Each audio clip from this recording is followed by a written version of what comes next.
2, and there that goes. TheSadFan, where we talk about the good, the bad, and everything that made you sad. And you've got a familiar face from the week. GORP is back. 12 episodes, so you will have a couple months with 2 episodes, bonus episode months, and Josh is back to hang out with us on the TheSadFan for about 20 minutes and do a little bit of GORP promotion. So, Josh, really quick, how do you feel so far about the third incarnation of GORP? The third incarnation. It feels like I just butt chugged the universe. Butt chug the universe. That's vast. I don't know. You have a vast GORP has always been really amorphous, and I think we're kind of like staying in the amorphous realm, but we're tweaking it a little bit and having a little more fun. Maybe having a little bit more consistency, and I don't know. I think we got some good breathing room to move forward. And new cast member in Maya coming over from Les Hablar. Yep, and then she was a guest host quite a bit. She really helped us out a lot, especially when we did the fast food brawl for who is the best. Shout out Jack in the Box. Yeah, it's good, and she's solid. And it looks like all 12 episodes will have a fit and a time frame once a month. Some will get 2 a month, and we'll have some cast continuity finally for the entire year. Huh? Exciting stuff. I'm excited for you and for that show to continue to evolve and shape itself into being an amorphous blob, to quote you in your promotion of what is going on over at the GORP show. So we're going to start with the NFL today, Josh, and it's mostly because I'm so confused, because whenever I lead off with basketball, the whole audience just tunes out. Like, the audience is gone. They're not having it. They don't want to talk about basketball, and we'll talk a little bit about why that is. But right now, we've got a situation in the NFL with the 2 oldest quarterbacks that are around right now. Well, Joe Flacco, I guess, still exists. You got Russell Wilson and Aaron Rodgers looking for a home. And every fan base thinks that these 2 quarterbacks are going to be their last piece for some reason. Well, the fan bases that need a quarterback believes that. And I just can't for the life of me figure out why we have not closed the book on these 2 quarterbacks going, okay, this is about how far they will get you. That's interesting. I don't know why. I don't know. Maybe we're doing the Tom Brady thing where we're just like, oh, they can live forever? Like, you know what I mean? Like, okay, let's keep milking it. I don't know. Yeah. Tom Brady is the one. Yeah, there can be only one. And with that, we've seen what Aaron Rodgers can do. We saw it in New York, and the season before he was there, everyone, they're a quarterback away, because he tore his Achilles, obviously, 4 minutes into his debut with the Jets. So everybody's looking forward to this year saying Zach Wilson's the problem, and he comes out and plays worse than Zach Wilson did the year before, winning the same amount of games. So I think that's it. Game over, right? Yeah, I would say so. I believe it as well. I mean, no matter what you surround him with, he's only going to get you so far. And Father Time is undefeated, and you see it in every single one of your favorite athletes. Like you said, Tom Brady is the only one that has made it past that 40-year-old wall. Outside of that, everyone else falters. And Aaron Rodgers is also a loon. He's a crazy person out here in these streets, just losing his mind. Different kind of crazy, but yeah. It's like at this point, I feel like his brain is so melted from internet brain rot that it like dribbles a little bit out of his ear, almost like earwax. Like the brain is just melting out. Yeah. Well, I mean, CTE plus brain rot. It's ugly. It's ugly stuff. Yeah, it's a trip, and you know that he was almost the vice president candidate for Robert Kennedy, right? Yeah. He was on the short list. That's I got something to say. All right, you're hired.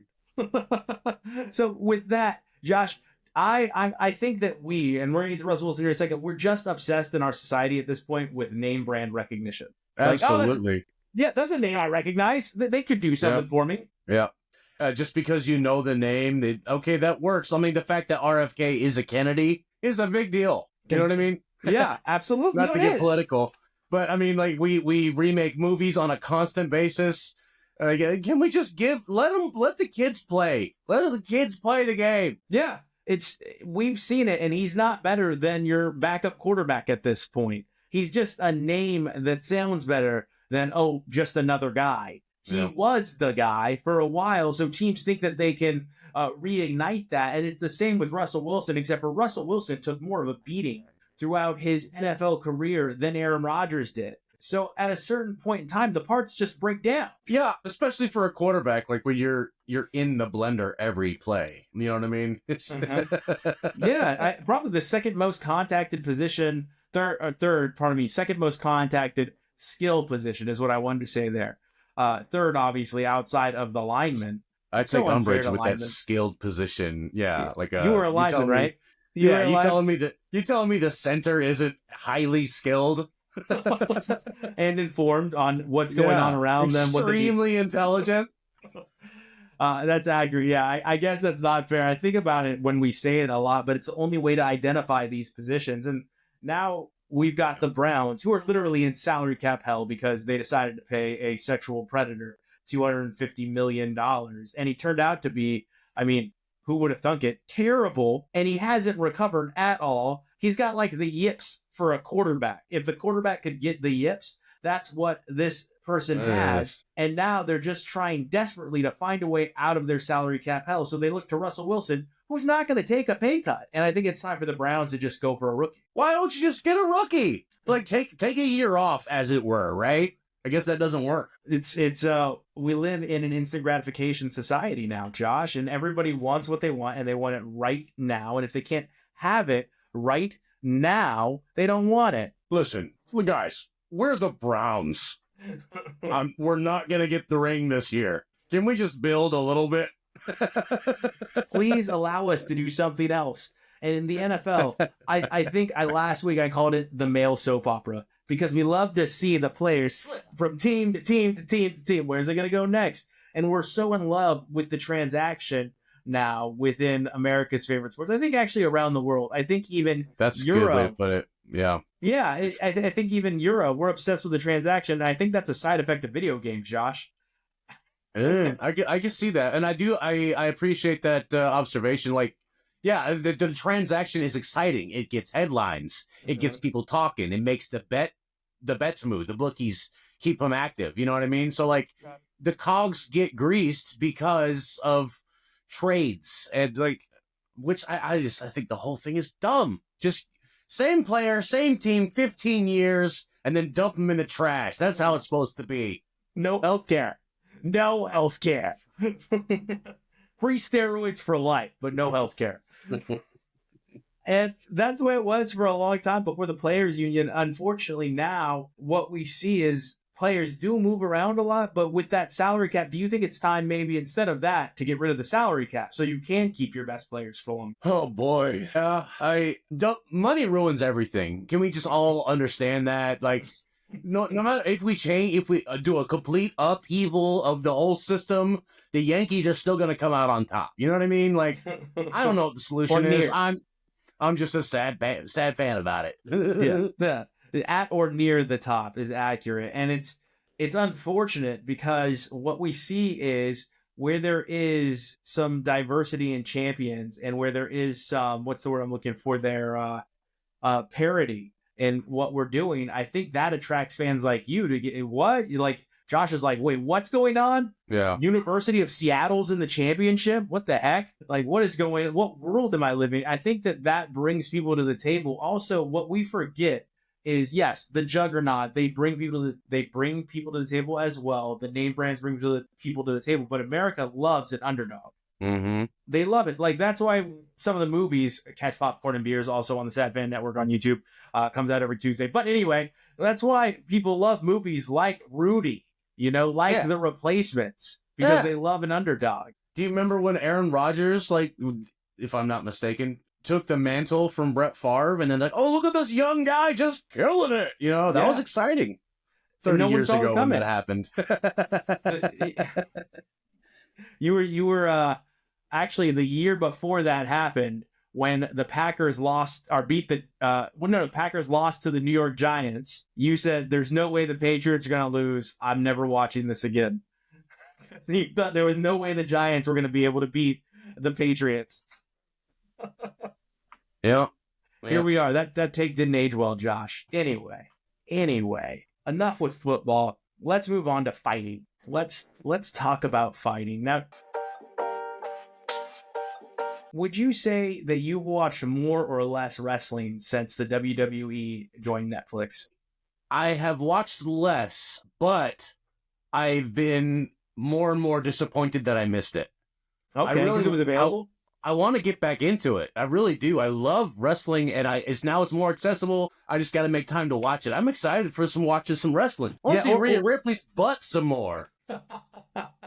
So I did watch the Royal Rumble over here because the women's Royal Rumble actually was on while I was getting ready to fall asleep, and it was a weekend, I think, or close to a weekend. So I just had that on in the background while I was laying in bed watching it. Yeah. And I was like, this is pretty cool, man. Like, this is kind of interesting. It's been a long time since I was able to do something like this, like a pay-per-view over in England. And I saw Charlotte Flair win this year's Royal Rumble, and that was fun. Okay. And I think they're getting big audiences. Because like you, I mean, I'm going to throw it off. Okay? It's for the cinema of WWE. It's for the storylines. It's the pageantry. It's a spectacle. Yeah. Yeah, it's you want to see it. And you want to see what does what and who does what and where it goes and whose belt is whose and who's barking up the wrong tree. You know, all that's... Let's see who says the stupid corny line next. Yeah. Or you want to see John Cena turn heel. And we talked about that on the TheSadFan a couple weeks ago when John Cena had one thing left to do. He had been a babyface his whole career, and he turned heel against Cody Rhodes. And I got to see that because it was on Netflix. And Josh, the UFC is taking notes. And now UFC and ESPN look like they're headed for a nasty breakup.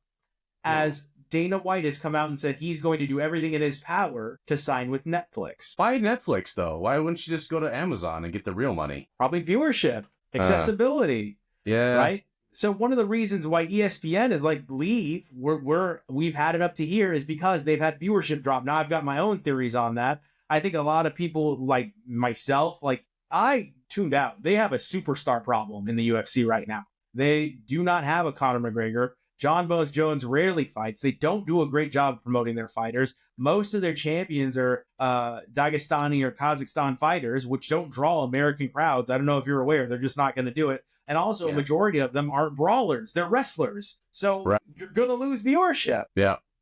Yeah, it's that whole thing again, like history doesn't repeat itself, but it rhymes. Like when Brazilian Jiu-Jitsu became the number one thing, they lost a little bit. But now everyone's doing Jiu-Jitsu, so now we're going to move on to these Eastern Bloc wrestlers that are, now they're dominating, and so we're going to, watch them dry hump somebody. I mean, I say that facetiously because I do enjoy the science of the sport as well. I do. But I'm a rare fan that's paying attention, and I'm like, okay, that was a good move. That was a good reversal. That's great wrist control. But at the same time, I'm willing to acknowledge it's boring. You want to see the pink mist. I mean, everyone does. Everyone loves a good pop in the jaw. Yep. And that's what we tune in for, and those are the main events we want to see. And also, people want to see a superstar, someone that is a superstar, and it is hard to market these fighters, and it's just the truth. And I hate saying it like that. I hate the way that comes across, but I'm not going to tune in for these fighters. And also, Dana White's not really a great person, so that's going to turn me off as well. So what you had was fighters we want to watch. You had a Dustin Poirier. You had another terrible person in their own right, Conor McGregor. You had a John Bones Jones. You R.I.P. Anthony Rumble Johnson, Daniel Cormier, Alexander Gut. You had superstars, legitimate people that people tuned in. Nate Diaz, George St. Pierre. People tuned in to see these people fight. And now we have this, I don't know if it's an oversaturation. Do you think that could happen in MMA? Yeah, it can definitely happen. I mean, it's just, when one school is winning all the time, more technically speaking, one type of fighting and one is relatively boring for a non-technical watcher. Yeah, it can get a little bit pasty, I don't know. Yeah, you just don't George St. Pierre was an artist. You know what I mean? Woo-hoo-hoo! Also a great wrestler in his own right as well. He was one of the better wrestlers we had ever seen in UFC. And I think gone are the days of obviously Tank Abbott, but the Slugger is just gone. Yeah, the Street Fighter. Over. And that's how Tank Abbott used to be announced, remember? Street Fighter. That was his fighting style. Like, Yeah. you're not going to have a Ken Shamrock anymore either. Like, that's gone too. It's going to be it's going to be a machine. It's just a machine trained to do machine things. I mean, yeah, you're going to learn kickboxing, but kickboxing is just your cardio, so you can do more wrestling. Yeah. And if you can't wrestle, you're going to lose. That's what we're seeing right now. If you can't wrestle, you're going to lose. If you can't is difficult. It's difficult because, you know, if you're getting down to a real fight, my opinion, if it's a fight to the death, if I'm defending myself, I'm going to wrestle you. Yeah. And a good fighter will always, a good fight always comes down to wrestling in the end, or someone grabs a knife. So, like, it's more grounded in realism, but I don't want to see a real fight. I want to see a fight that's two disciplined artists with a set of rules. Are you going to go back to boxing? Are you calling me a boxing fan right now? I still am a boxing fan. And again, it's just the sport's not accessible, and it's got a superstar problem. Again, gone are the And days. a corruption problem. And it's your 19 belts is too many. I'm sorry. You have too many belts. And I cannot keep up. But what I will say is I think that's probably the best thing. All insults being hurled aside, the best thing that UFC can probably do is sign on to one of these streaming services right now. Yeah. Ride the wave while it exists. Because ESPN Plus was a new style of streaming service, but I don't know that they've ever quite figured it out. Oh, I got a couple things, if you don't mind me changing the subject. I just remembered. You heard about this Omniball? No. It's soccer with 3 goals and a triangle. So 3 teams at once. Okay, no, I've never heard of it. I guess it's a new thing that's they're trying to get off the ground. It looks interesting. It's not going to last because, you know, three teams against each other, it's a gimmick. But it's cool. It's a triangle. The field is a triangle. So that's fun. And then, you know, just something to get on your radar. But also, have you been paying attention to this new indoor golf thing that's been going on? Yeah, Tiger Woods' golf league. The new league. Have you talked about that on the show yet? We have not talked about that yet. I know Tiger Woods, I think, tore his Achilles tendon or something playing indoor golf. Yeah, his indoor golf league. Well, it's a really amazing thing. I've been watching because there's a lot of golfers at my bar that I work. It's incredible amounts of technology go into this. It's really, really cool. So my thought was like, is this going to make golf more accessible to the layman so that maybe you don't have to pay so much to hit the links? No, it's going to cost more, of course. But it's still really cool. Like, you're playing in this little arena, you hit it against the big, gigantic screen, and, you know, just like you've seen in 1,000 things, it'd say, oh, your ball goes here. But there's a real green. And the real green has like topographical, hydraulically powered stuff, and it's different. Every hole's a different green. It's really cool looking, dude. It's fun to watch. Okay, I'll have to check it out. I know it's on TV now. That I know. Yeah. They're making a weekly program of it, and it's, you know, it's quick. It's not like golf is long and winded. You know what I mean? So if you're, I think it's a league, right? It's its own league. If I'm not mistaken. Its own league. I think it's teams of 3 or something. So I don't know. It's worth checking out a half hour of and see what you think. So I will check that out. And as we're looking at new sports, what are your thoughts as someone that's not really a big, I need to pay attention to sports guy? What do you think about the NFL, or pardon me, the NBA's ratings just falling through a black hole of nothingness and losing viewership? Do you think it has anything to do with like Cleveland being the best team and Oklahoma City being the best team in their respective conferences? Do you think it's that our superstars are getting old? Do you think it's just the way of the world right now? Not instant gratification, but an 82-game season might just be too long to hold our attention span, and we need that. Show me the clips. I can get it all I need through the clips. I just assume 82 games is ridiculous, and it's a forced labor situation that shouldn't be allowed. Yeah, but we do have the aging stars. We have the I'll just check the highlights type of thing. I'm with that too. Sometimes things get too big for the britches, and that's just the way of it. There needs to be a readjustment. I've always had an issue with the 82 games, but somehow hockey's doing just fine. Well, that's what happens when you have a whole country that's all they do. Like, we're watching hockey tonight. You know what I mean? You're talking about Canada, I presume? Obviously. No, Mexico. Like, that's why soccer is doing just fine worldwide. Like, everyone watches football. But Yeah. we got football, we got UFC, we got 4 major sports, and then all these other little sports, and then everyone's watching Netflix as well. So America's attention is divided, and just sitting down for the game, I don't really know a whole lot of people that do that. I mean, I'm obviously biased because my field of vision is non-sports fans, but, you know. Yeah, and I don't really understand how hockey continues to do it and grow, and their brand continues to get bigger, and it's a growing sport in the United States. And the NBA, what is the world's second most popular sport, continues to crash. Well, hockey's a better sport, but that's just my opinion. I will say it is a lot of fun to watch live. I've had more fun watching hockey live than I had watching the NBA live. The NBA was fine, but it has a lot of it has more starts and stops than people realize. Just like the complaint about the NFL. When you go to an NFL game live, there's a lot of starts and stops and starts and stops and a lot more time where you're spending watching them place the ball. Go ahead, Josh. I'll tell you something else. I don't watch a lot of sports. I've said this 40 times already on this episode. But every time I've seen in recent memory a highlight from the NBA, specifically the NBA, travel, double dribble, foul. Like the rules don't matter in the NBA. Can you explain that to me? No, it's been a complaint of a lot of people for a long time, especially on social media. Like there's clips of like Giannis Antetokounmpo or LeBron James taking 5 steps before they dunk, and they're like, why are we allowing this? Yeah, aren't you supposed to be a world-class athlete and you don't know the basics? Well, they know. They just don't. The rules don't apply, and they're never going to get called on it. And if I'm never going to get called on a basic rule, I'm going to violate that rule. You know, it's depressing, but it is the way it is. In the words of Tupac, some things will never change. The superstar will always get superstar treatment. Yeah. All right. Well, you've been a superstar in this episode, Josh. We're gonna leave the NBA at the end of the episode. Hopefully, we tune in. We've got a huge playoff race coming up in the NBA. We've got a big Western Conference race for what looks like 2, 3, 4, 5, and 6.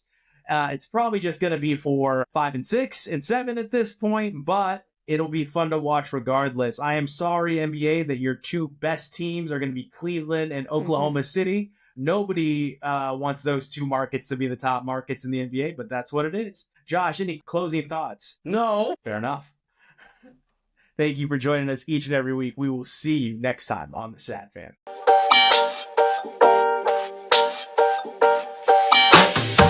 To the block.